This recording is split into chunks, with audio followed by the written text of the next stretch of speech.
साथ मुख्यमंत्री नीतीश कुमार ने प्रधानमंत्री पद की दावेदारी को खारिज कर दिया है। जेडीयू की राष्ट्रीय परिषद की बैठक के बाद मीडिया से बातचीत के दौरान सीएम ने कहा कि पीएम पद की उनकी कोई इच्छा नहीं है। जरा सुनिए मुख्यमंत्री नीतीश कुमार ने क्या कुछ कहा है।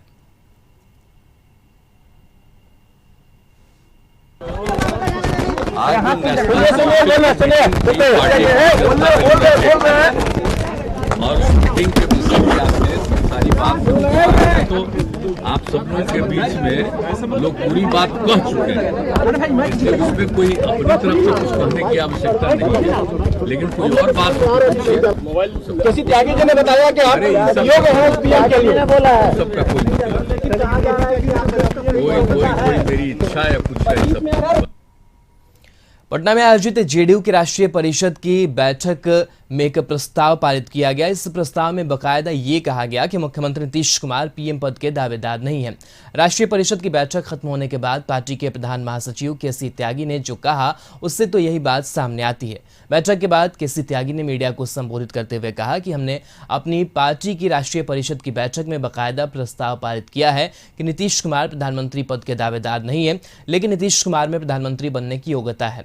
उन्होंने कहा कि जेडीयू मजबूती के साथ एनडीए में है, जिसके प्रधानमंत्री नरेंद्र मोदी हैं। केसी त्यागी का ये बयान बेहद महत्वपूर्ण है। कारण है कि पिछले कई दिनों से पार्टी के वरिष्ठ नेता उपेंद्र कुशवाहा ये बता रहे थे कि सीएम नीतीश पीएम मटेरियल है। वहीं केसी त्यागी ने एक बार फिर से जातीय जनगणना को लेकर पार्टी की राय साफ कर दी। उन्होंने कहा कि जेडीयू की यह मांग है कि जातीय जनगणना कराई जाए और इसके लिए देश के अधिकतर दल मांग कर रहे हैं। वहीं केसी त्यागी ने जनसंख्या नियंत्रण को लेकर भी कहा कि जेडीयू जनसंख्या नियंत्रण को लेकर कानून बनाने के पक्ष में है और इसके लिए लोगों में जागरूकता बढ़ाए जाने की जरूरत है। जागरूकता ज्यादा जरूरी है। नीतीश कुमार जी प्रधानमंत्री पद के दावेदार नहीं हैं। हम एनडीए में हैं और हमारे प्रधानमंत्री पद के दावेदार श्री नरेंद्र दामोदर मोदी हैं। लेकिन नीतीश कुमार जी में प्रधानमंत्री का पद प्राप्त करने के लिए सारी योग्यताएं मौजूद हैं और ये प्रस्ताव सर्वसम्मति से आज हमारी पार्टी की राष्ट्रीय परिषद ने पास किया है। 1931 में जो जनगणना हुई थी, it was a colonial state और सोसाइटी इतनी फ्यूडल थी कि डॉक्टर अंबेडकर को भी उस कुएं से पानी पीने की इजाज़त नहीं थी जहाँ पे पशु पानी पीते हैं। ऐसी कास्ट बेस्ड फ्यूडल सिस्टम उस समय था, लिहाजा जनगणना उस समय ठीक से नहीं हो पाई थी। इसलिए जनगणना जो है अब करानी आवश्यक है। अच्छा, ये हर 10 साल में होती है। 2011 में सोशो इकोनॉमिक सेंसस हुआ। बढ़ती हुई जो आबादी है वो जनसंख्या वो पूरे विश्व के लिए चिंता का विषय है। अभी फूड एंड एग्रीकल्चर ऑर्गेनाइजेशन जो है रोम का FAO, उसने कहा साउथ एशिया, जिसका इंडिया भी पार्ट है, यहाँ पर भी फूड का क्राइसिस हो सकता है। लिहाजा हम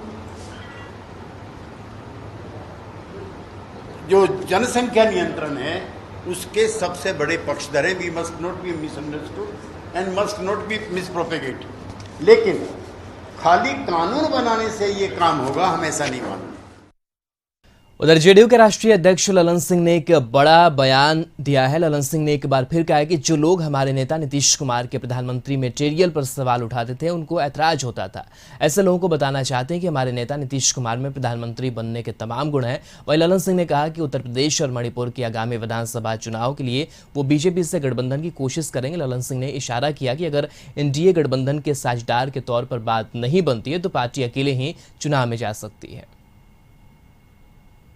हमारी पार्टी को अगर उत्तर प्रदेश में या मणिपुर में जहां भी चुनाव हो रहा है, अगर हमको हिस्सेदारी नहीं मिलेगी और एनडीए का पार्ट हमको वो नहीं बनाना चाहेंगे तो हम अपनी पार्टी का विस्तार करने के लिए चुनाव लड़ेंगे। उधर राष्ट्रीय परिषद की बैठक में कई अहम प्रस्ताव पास किए गए। बैठक में कुल 7 प्रस्ताव और एक शोक प्रस्ताव पारित किया गया। बैठक के दौरान ललन सिंह को पार्टी का राष्ट्रीय अध्यक्ष बनाए जाने पर औपचारिक तौर पर मुहर लगाई गई। बैठक में देश के दूसरे राज्यों में होने वाले विधानसभा चुनाव में गठबंधन के लिए राष्ट्रीय अध्यक्ष को मनोनीत किया गया। साथ ही जाति आधारित जनगणना कराए जाने पर भी मुहर लगाई गई। बैठक में जनसंख्या नियंत्रण कानून को लेकर राज्य में जागरूकता बढ़ाए जाने की भी बात कही गई।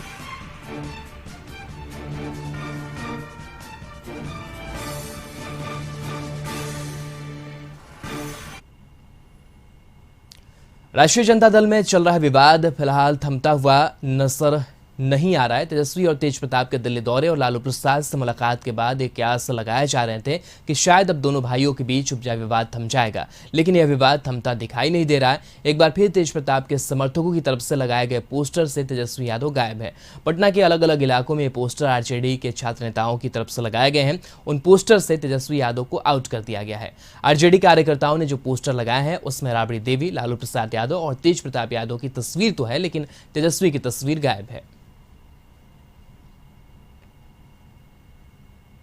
झारखंड में नवनियुक्त कांग्रेस प्रदेश अध्यक्ष बनने के साथ ही कांग्रेस पार्टी को बड़ा झटका लगा है। पार्टी के बोकारो से एसटी मोर्चा के रहे अध्यक्ष अशोक कुमार सोरेन करीब अपने 50 कार्यकर्ताओं के साथ पार्टी छोड़कर बीजेपी में शामिल हो गए।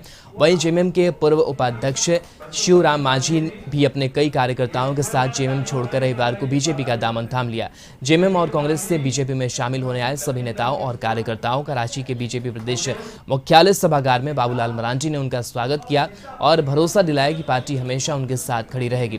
इस मौके पर बाबूलाल मरांडी ने कहा कि राज्य में जब से मंत्र गठबंधन सरकार बनी है, सूबे की कानून व्यवस्था और राज्य में बेरोजगारी चरम सीमा पर है और यही वजह है कि उनके कार्यकर्ता उनकी नीति के खिलाफ पार्टी छोड़ भारतीय जनता पार्टी में शामिल हो रहे हैं। मैंने बहुत सालों से कांग्रेस में काम किया, लेकिन छोटे कार्यकर्ता को किसी प्रकार तहरीज नहीं दिया जा रहा है, किसी प्रकार का आगे बढ़ने का कोई चांस नहीं दिया जा रहा। लेकिन हमने देखा भारतीय जनता पार्टी में जो सम्मान और जो आगे बढ़ने का लोगों को उम्मीद मिलता है वो इसमें है। झारखंड प्रदेश कांग्रेस के पूर्व अध्यक्ष और वर्तमान में पूर्वोत्तर राज्य सिक्किम, नागालैंड और त्रिपुरा के प्रभारी अजय कुमार ने कहा कि कांग्रेस को जनता की समस्याओं को उठाना चाहिए। पार्टी के नेताओं और कार्यकर्ताओं को जनता के बीच रहना चाहिए, साथ ही जमीन से जुड़कर रहने पर ही चुनाव में पार्टी की जीत पक्की होगी। दरअसल पूर्वोत्तर राज्य के कांग्रेस प्रभारी डॉक्टर अजय कुमार रांची जाने के दौरान आदित्यपुर पहुंचे थे, जहां इन्होंने एक कार्यकर्ता सम्मेलन को संबोधित किया। कार्यकर्ताओं को संबोधित करते हुए डॉक्टर अजय कुमार ने कहा कि धारणा बन गई है कि चुनाव में धनबल से ही फतह हासिल की जा सकती है, लेकिन इसका सबसे बड़ा उदाहरण पश्चिम बंगाल विधानसभा चुनाव का है, जहां बीजेपी जैसे धनबल पार्टी को भी तृणमूल पार्टी के सामने घुटने टेकने पड़े। डॉक्टर अजय कुमार ने कार्यकर्ताओं को संबोधित करते हुए कहा कि जनता का काम करने के लिए जनता के बीच में जाना पड़ेगा, नहीं तो कमरे में बैठकर राजनीति प्लान करने वालों का कुछ नहीं हो सकता। हम अपने लोग को तो चुनेंगे और जो मजबूत लोग हैं बाकी लोगों को समझाएंगे और फिर उसी तरह से जो, ताकि सबसे एक कांग्रेस की तरफ से एक सबसे मजबूत कैंडिडेट खड़ा हो जाए एक पद के। पीएम मोदी ने अपने कार्यक्रम मन की बात के तहत देश को संबोधित किया। पीएम मोदी ने अपने संबोधन की शुरुआत युवा पीढ़ी के बारे में बात करते हुए की, साथ ही हॉकी खिलाड़ी मेजर ध्यानचंद को भी याद किया। पीएम ने बिहार के मधुबनी जिले में डॉक्टर राजेंद्र प्रसाद कृषि विश्वविद्यालय के सुखेत मॉडल का जिक्र किया। मोदी ने कहा कि वहां के स्थानीय कृषि विज्ञान केंद्र ने मिलकर एक अच्छा प्रयास किया है। विश्वविद्यालय की इस पहल का नाम है सुखेत मॉडल। इसका मकसद गांव के प्रदूषण को कम करना है। साथ ही उन्होंने स्वच्छता अभियान पर जोर देते हुए कहा कि स्वच्छता के अभियान को हमें रत्ती भर भी ओझल नहीं होने देना है। भारत अभियान के संकल्प को हमें कभी भी मंद नहीं पड़ने देना है। मधुबनी में डॉक्टर राजेंद्र प्रसाद कृषि विश्वविद्यालय और वहां के स्थानीय कृषि विज्ञान केंद्र ने मिलकर के एक अच्छा प्रयास किया है। इसका लाभ किसानों को तो हो ही रहा है, इससे स्वच्छ भारत अभियान को भी नई ताकत मिल रही है। विश्वविद्यालय की इस पहल का नाम है सुखेत मॉडल। सुखेत मॉडल का मकसद है गांवों में प्रदूषण को कम करना। इस मॉडल के तहत गांव के किसानों से गोबर और खेतों घरों से निकलने वाला अन्य कचरा इकट्ठा किया जाता है और बदले में गांव वालों को रसोई गैस सिलेंडर के लिए पैसे दिए जाते हैं। जो कचरा गांव से एकत्रित होता है उसके निपटारे के लिए वर्मी कंपोस्ट बनाने का भी काम किया जा रहा है। मुजफ्फरपुर और वैशाली जिले की सीमा पर फकुली ओपी चेक पॉइंट के पास पकड़े गए धनकुबेर इंजीनियर अनिल कुमार सिंह के कई ठिकानों पर छापेमारी की गई है। इस छापेमारी के दौरान घुसखोर इंजीनियर के पास से कुल 67 लाख रुपए बरामद किए गए हैं। साथ ही आपको बता दें कि इससे जुड़ी गाड़ी, जमीन और फ्लैट के कागजात भी बरामद किए गए हैं। ग्रामीण कार्य विभाग में तैनात इंजीनियर अनिल कुमार सिंह से पूछताछ जारी है और ईडी और इनकम टैक्स विभाग भी इंजीनियर की कमाई को खंगालने में लगी है। बता दें कि शनिवार को इंजीनियर के घर से 18 लाख रुपए बरामद हुए थे और जब गहन पूछताछ की गई तो ईडी ने उससे और भी रकम बरामद किया। दरअसल घुसखोर इंजीनियर उस समय पुलिस की पकड़ में आया जब मुजफ्फरपुर हाजीपुर एनएच पर कुढ़नी थाना की फकुली पुलिस पंचायत चुनाव के मद्देनजर वाहनों की जांच कर रही थी। इस दौरान पुलिस ने इस घुसखोर इंजीनियर की गाड़ी को भी रोका और जब गाड़ी की तलाशी ली तो नोटों की गट्टियों से भरा थैला गाड़ी के डिक्की से मिला, जिसके बाद अनिल कुमार इतनी बड़ी रकम लेकर चलने का कोई जवाब नहीं दे पाए, जिसके बाद पुलिस ने उनसे पूछताछ शुरू की और जब गहन पूछताछ हुई तो सारा राज खुलकर सामने आ गया। रुकेंगे एक ब्रेक के लिए, चल हाजिर होते हैं।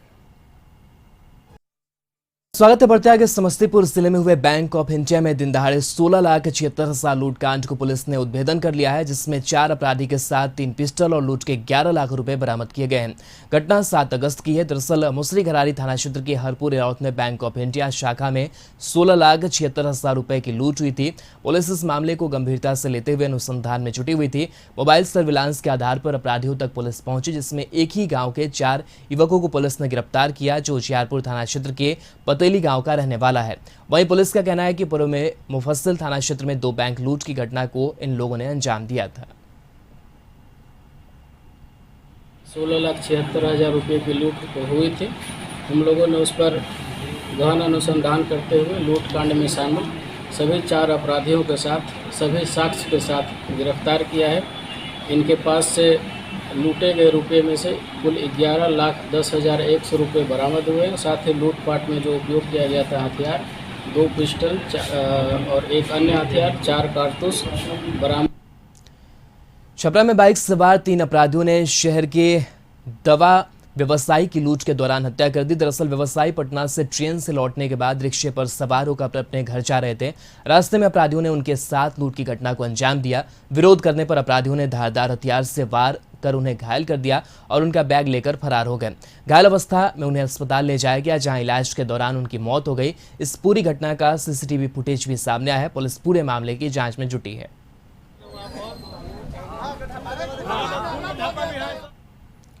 सरायकेला से कांड्रा जाने वाले मेन रोड पर हुए एक जबरदस्त सड़क हादसे में 4 लोगों की मौके पर ही मौत हो गई, जबकि इस भीषण हादसे में 7 लोग बुरी तरह से घायल हो गए। मौके पर मौजूद लोगों के मुताबिक कांड्रा से सरायकेला की ओर तेज गति से जा रहे ट्रक ने अनियंत्रित होकर पहले ऑटो को टक्कर मारी और उसके बाद उसके पीछे आ रहे कार में भी जबरदस्त टक्कर मार दी।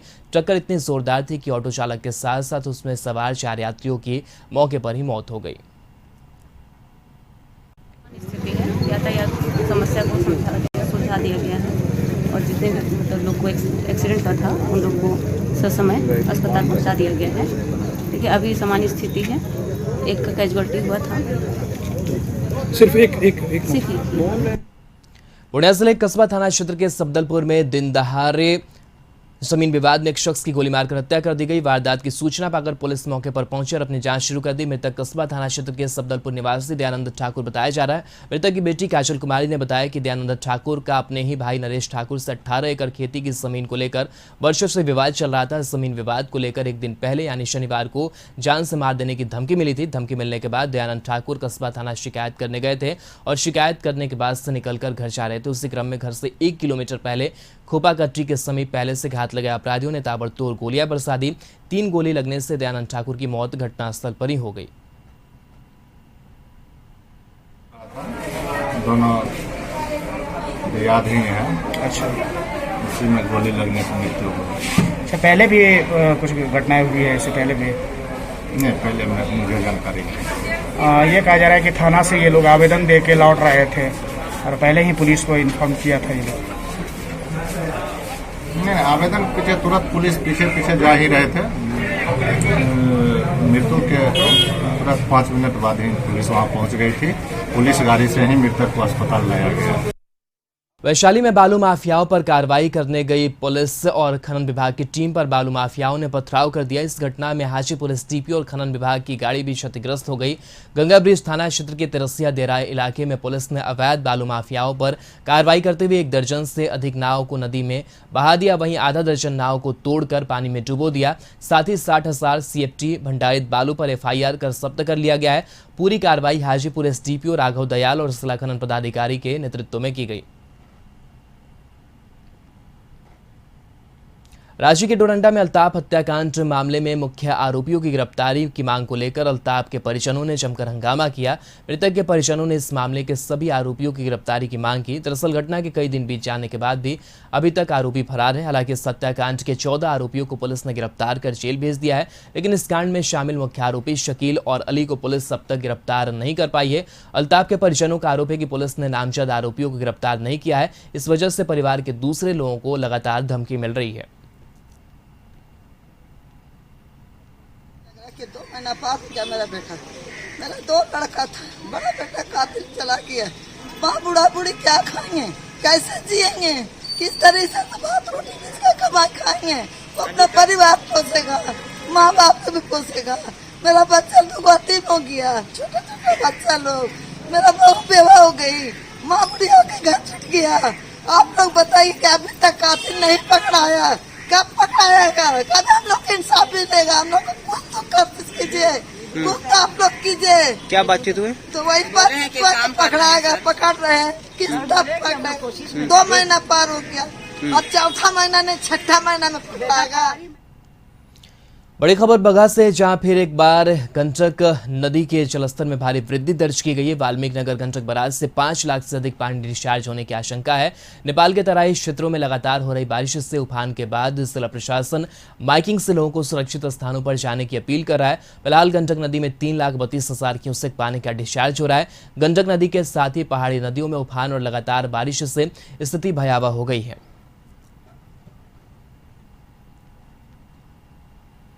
गोपालगंज में गंडक का जलस्तर लगातार बढ़ रहा है। जलस्तर के बढ़ने से सदर प्रखंड के रामपुर टेनग्राही पंचायत के 5 गांव प्रभावित हुए हैं। इसमें रजवाही गांव पूरी तरह से बाढ़ के पानी में घिर गया है। इस गांव में जाने का रास्ता बंद हो गया है, लिहाजा नाव ही एकमात्र साधन है। लेकिन पर्याप्त नाव नहीं होने की वजह से गांव के सैकड़ों लोग परेशान हैं। गांव के कई लोग विस्थापित होकर यादवपुर मंगलपुर महासेतु के किनारे बसे हुए हैं। टेंट बनाकर लोग अपने परिवार के साथ किसी तरह रह रहे हैं। ऊपर से बारिश का पानी और नीचे से दलदली मिट्टी और छोटे से बांस के चचड़े पर जिंदगी बीत रही है। ग्रामीणों के मुताबिक उन्हें कोई सुविधा नहीं मिलती है। सब घर डूब गया है। खाने पीने के, लौना लकड़, माल जाल के, रहने के सब दिक्कतें हैं। तो कहाँ रह रहे हैं आप लोग? हम लोग तो बांध पर झोपड़ी गिरा कर रह रहे हैं। तो जब बारिश होती है, पानी बढ़ता है, तब क्या करते हैं आप लोग? उसी तरह किसी तरह गुजर करते हैं। तिरपाल गढ़वा जिला के राजवास गांव में पिछले 22 अगस्त को हुए जोखन भुइयां की हत्या के मामले में पुलिस ने 2 लोगों को गिरफ्तार किया है।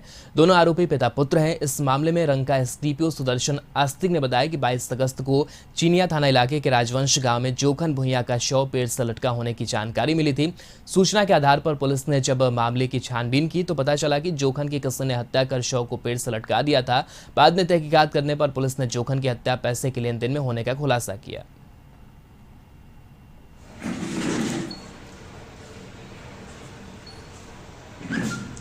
करते हुए तो देखने से पता चला कि यह आत्महत्या नहीं बल्कि हत्या का मामला है। और जो है इस संबंध में गहराई से छानबीन किया गया तो यह बात प्रकाश में आया कि दीकू भुइयां और उसका पुत्र सदेव भुइयां द्वारा घटना को कारित किया गया। दोनों को गिरफ्तार करके न्यायिक हिरासत में भेजा जा रहा है। सरायकेला से कांड्रा जाने वाले मेन रोड पर हुए एक जबरदस्त सड़क हादसे में 3 लोगों की मौके पर ही मौत हो गई, जबकि इस भीषण हादसे में 7 लोग बुरी तरह घायल हो गए। मौके पर मौजूद लोगों के मुताबिक कांड्रा से सरायकेला की ओर तेज गति से जा रहे ट्रक ने अनियंत्रित होकर पहले ऑटो को टक्कर मारी और उसके बाद उसके पीछे आ रहे कार में भी जबरदस्त टक्कर मार दी।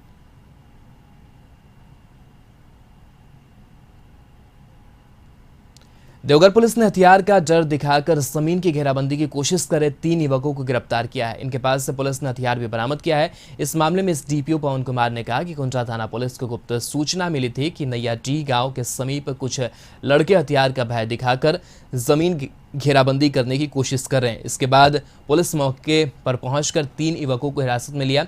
बताया जा रहा है कि इन तीनों देवघर में जमीन पर कब्जा करने और जमीन संबंधित बात को करने जा रहे थे।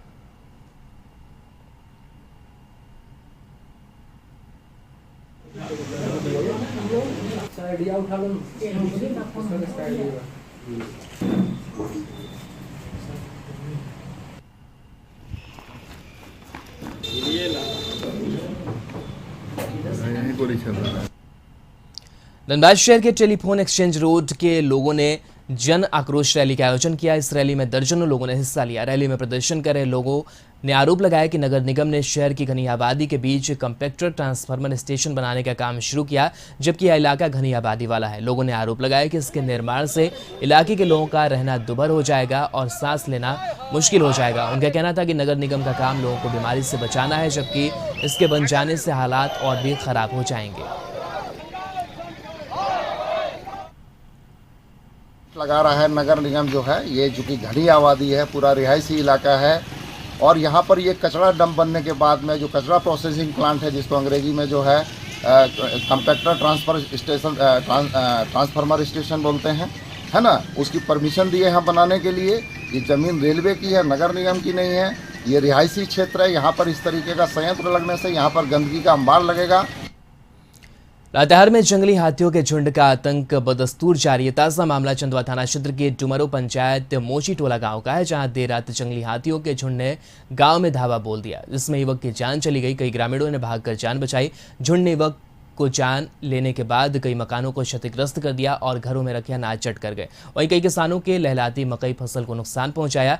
इधर मामले की सूचना के बाद चंदवा थानेदार मदन कुमार शर्मा दलबल के साथ घटनास्थल पर पहुंचे, जहां आवश्यक कार्रवाई के साथ ही शव को कब्जे में लेकर अग्रेतर कार्रवाई आरंभ कर दी। वहीं वन विभाग की टीम भी घटनास्थल पहुंच परिजनों से मुलाकात की और मुआवजे के रूप में तत्काल 40,000 रुपए का चेक सौंपा। इधर घटना से गाँव में दहशत का माहौल है। बताते चले कि महज एक माह में लातेहार जिला में 5वीं घटना है। इससे एक सप्ताह पूर्व चंदवा थाना अंतर्गत टोड़ी गांव में दंपति पर हमला किया गया था, जिसमें पति की मौत हो गई थी, जबकि पत्नी जिंदगी और मौत के बीच झूल रही है। नालंदा में 2 दिन पहले लहरी थाना क्षेत्र के रामचंद्रपुर स्थित शिवपुरी मोहल्ले में 24 साल के संजय कुमार नामक युवक की गोली मारकर हत्या कर दी गई थी। इस मामले में नालंदा पुलिस की टीम ने 2 आरोपी को एक देसी कट्टा, जिंदा कारतूस और पल्सर मोटरसाइकिल के साथ गिरफ्तार कर लिया। सदर डीएसपी शिबली नुमानी ने बताया कि आरोपी और मृतक के बीच कुछ दिन पहले मारपीट हुई थी और उसी का बदला लेने के उद्देश्य से इसके सिर में गोली मार दी गई, जिससे जख्मी हो गया था, मगर इलाज के दौरान पीएमसीएच में उसकी मौत हो गई। एक 22 वर्षीय युवक के सर में अपराध कर्मियों के द्वारा गोली मारकर घायल कर दिया गया था, जिनका इलाज के क्रम में पीएमसीएच में देर रात मृत्यु हो गई। उनके भाई के बयान के आधार पर अज्ञात अपराध कर्मियों के विरुद्ध लहरी थाना में एफआईआर दर्ज किया गया था। दरभंगा में तेज रफ्तार का कहर देखने को मिला, जहां एक स्कॉर्पियो गाड़ी ने एक बच्चे को कुचल दिया, जिससे उसकी घटनास्थल पर ही मौत हो गई। जबकि हादसे के बाद स्कॉर्पियो को रोकने का प्रयास करने पर एक शख्स को टक्कर मारते हुए चालक मौके से फरार हो गया, जिसके बाद स्थानीय लोगों ने घायल व्यक्ति को इलाज के लिए डीएमसीएच ले गए, जहां उनका इलाज चल रहा है। इस घटना के बाद आक्रोशित स्थानीय लोगों ने बाईपास सड़क को जाम कर दिया। जाम कर रहे लोगों ने सड़क पर आगजनी करते हुए जिला प्रशासन के विरोध में नारेबाजी की। जमशेदपुर में हॉकी के जादूगर मेजर ध्यानचंद की जयंती के मौके पर टाटा स्टील रूरल डेवलपमेंट ने महिला फुटबॉल टूर्नामेंट का आयोजन किया। इस प्रतियोगिता में 12 टीमों ने हिस्सा लिया। इस टूर्नामेंट में अव्वल आए खिलाड़ी और टीम को टाटा स्टील की तरफ से सम्मानित किया गया। वैसे हर एक साल खेल दिवस के अवसर पर महिला फुटबॉल खिलाड़ियों के लिए खेल का आयोजन किया जाता है, ताकि खिलाड़ियों का मनोबल बढ़े। खेल दिवस के मौके पर सिमडेगा में महिला हॉकी टीम के चयन ट्रायल किया गया, जिसमें कोरोना काल के लंबे इंतजार के बाद एक बार फिर सिमडेगा के स्टो टर्फ मैदान में रौनक लौटी। कोरोना की दूसरी लहर के पहले 18 मार्च 11वीं सब जूनियर हॉकी चैंपियनशिप के बाद पहली बार स्टो टर्फ के मैदान पर खिलाड़ियों का जुटान हुआ। खेल दिवस के अवसर पर पटना की सड़कों पर खिलाड़ियों ने विरोध प्रदर्शन किया। खिलाड़ियों ने पटना की सड़कों पर फुटबॉल खेलकर सरकार की खेल नीति का विरोध किया।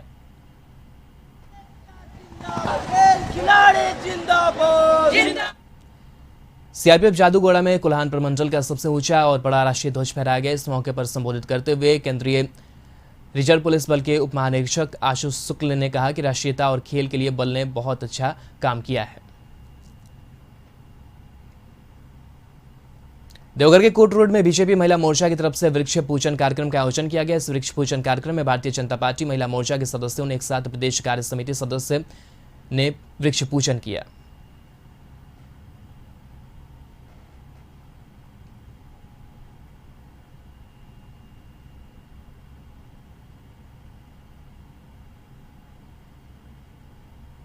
इसी के साथ इस बुलेटिन में इतना ही। नमस्कार।